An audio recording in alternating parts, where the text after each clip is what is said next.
도돌이 가족과 함께하는 말씀 묵상 시간입니다. 오늘도 주님께서 우리에게 말씀을 깨닫는 지혜와 기도응답의 축복으로 함께해 주시기를 주님의 이름으로 축원을 드립니다. 오늘 함께 나누실 말씀은 잠언서 11장 1절부터 15절 말씀입니다. 여러분께서는 인생이란 무엇이라고 생각을 하십니까? 그리고 어떻게 하면 우리 인생 잘 살 수 있을까요?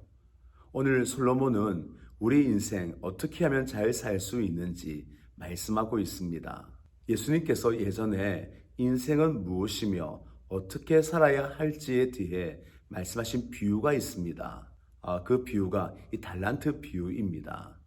우리는 이 재능의 비유라고 생각할 수 있으나 실상은 우리 인생 전체를 말하는 비유입니다. 그렇게 보면 우리 인생은 남는 장사하는 것입니다. 하나님께서 주신 우리 인생을 우리가 잘 경영하여서 남는 장사를 해야 하는 겁니다. 우리가 예수님 앞에 갔을 때에 너 얼마 남겼니? 라고 할 때 우리는 남는 장사하여 예수님 내 인생을 통해 이런 것이 남았습니다 라고 말할 수 있는 인생 되어야 되는 것이죠. 저와 여러분은 예수님께 갔을 때에 어떤 말씀을 할 수 있을 것 같습니까?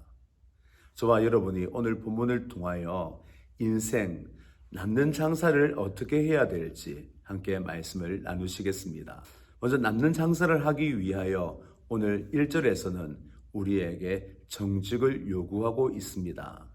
우리 인생을 속이는 저울로 살지 말라 이렇게 말하고 있는 거죠. 하나님께서는 속이는 것 미워하십니다. 우리가 아무리 많이 속여서 큰 돈을 벌고 하나님 보시기에 우리가 아주 커다란 헌금을 하고 놀라운 일을 했다 할지라도 우리가 속이는 그 일로 정직을 잃어버리고 살았다면 그것은 결코 하나님께 가져갈 수 없음을 말하고 있습니다. 하나님께서는 오직 정직한 것만 요구하십니다. 예를 들어 이런 거죠. 우리가 남의 것을 훔치고 도둑질하고 빼앗았습니다. 아니 근데 그것을 11조로 바치는 겁니다. 하나님께서 그 11조 좋아하실까요? 아닙니다. 오히려 하나님께서는 우리가 정직하게 살기를 원하시는 것입니다. 근데 이렇게 정직하게 사는 건 만만치 않습니다. 정직하게 살다 보면 큰 손해를 볼 때도 있고 때로는 정직함 때문에 사업이 어렵거나 망할 수도 있습니다. 그런데 하나님 입장에서는 영원한 관점에서는 정직함 때문에 사업이 어려워지고 장사가 힘들고 고통 속에 있다 할지라도 그것이 진짜 남는 장사다라고 얘기하고 있는 것이죠. 저와 여러분이 정직함으로 우리 인생을 남는 장사할 수 있기를 주님의 이름으로 축원을 드립니다. 두 번째, 남는 장사하려면 이 겸손해야 합니다. 교만하면은 실제로 남는 장사 할 수 없습니다. 교만하면 남의 이야기 듣지 않습니다. 교만하면은 누가 지적하면 기분 나쁘고 상하여 더 고집이 세지고 완고해지죠. 대표적인 사람이 바로 왕 아니겠습니까? 그는 나중에 자신이 틀린 것을 알면서도 고치기 싫어했습니다. 왜냐하면 기분이 상하고 자기 마음이 불쾌하였기 때문입니다. 올바른 것을 안다 할지라도 교만이 있으면 그 길 가기가 싫은 것이 바로 우리 인생인 것입니다. 따라서 우리는 겸손한 마음으로 누군가가 우리에게 삶의 충고를 해줄 때에 그것을 내 삶의 자원으로 삼아서 우리 인생이 복된 길을 걸어가야 하는 것입니다. 서비스 업계에서 하지 말아야 될 단어가 있죠. 안 됩니다라는 단어입니다. 서비스업을 종사하는 분들은 무조건 예스 먼저 하셔야 됩니다. 어떤 손님이 와서 이것저것 요구할 때에 일단은 예스 해야 합니다. 그리고 나중에 고민을 해봐야 되죠. 손님들이 하나하나 요구할 때에는 그냥 하는 것이 아닙니다. 한두 번 생각해보고 또 무례하지 않을 것 같으면 아니 이것만큼은 꼭 얘기해줘야 될 것 같아 얘기하는 요구들이 대부분입니다. 그렇다면 한 번쯤은 고민하고 생각할 필요가 있는 거죠. 그런 의미에서도 우리는 예스라고 우리는 답할 수 있어야 됩니다. 근데 바로 그 자리에서 안 됩니다 이러면 그것은 이 서비스 업계에서는 살아남을 수 없는 것이죠. 나중에 이것이 영 아니다 할 때에는 다시 그에게 찾아가서 요것 때문에 할 수 없습니다. 이유를 설명하고 정중하게 양해를 부탁해야 하는 겁니다. 바로 이것이 겸손입니다. 겸손할 때 우리는 공감할 수 있고 또 겸손할 때 우리는 우리 자신을 올바른 길로 이끌 수 있습니다. 겸손하지 아니하면 우리는 내 헛된 길이 진리의 길로 보이고 잘못된 길도 올바르게 보이고 틀린 길도 바르게 보이고 이것이 교만함이 주는 착시 현상입니다. 따라서 저와 여러분은 겸손함으로 매번 내 가는 인생의 길을 수정하며 고쳐가며 항상 올바른 길을 갈 수 있는 축복을 누릴 수 있기를 주님의 이름으로 축원을 드립니다. 특별히 하나님 말씀만큼은 놓치지 말고 겸손함으로 잘 받아 그 말씀이 우리 인생의 지표가 되어지고 안내자가 되는 축복들을 다 누려야 할 것입니다. 저와 여러분, 우리는 성실함이 하나님의 본성인 것을 우리가 알아서 이 성실한 삶을 통하여 남는 장사할 수 있기를 바랍니다. 실제로 하나님은 성실함을 통하여 자신의 축복의 역사를 우리 삶 가운데에 열매 맺게 하십니다. 한 예로 다윗입니다. 다윗은 굉장히 무식할 정도로 성실했습니다. 무모할 정도로 성실했죠. 아무도 알아주지 않아도 그는 성실했습니다.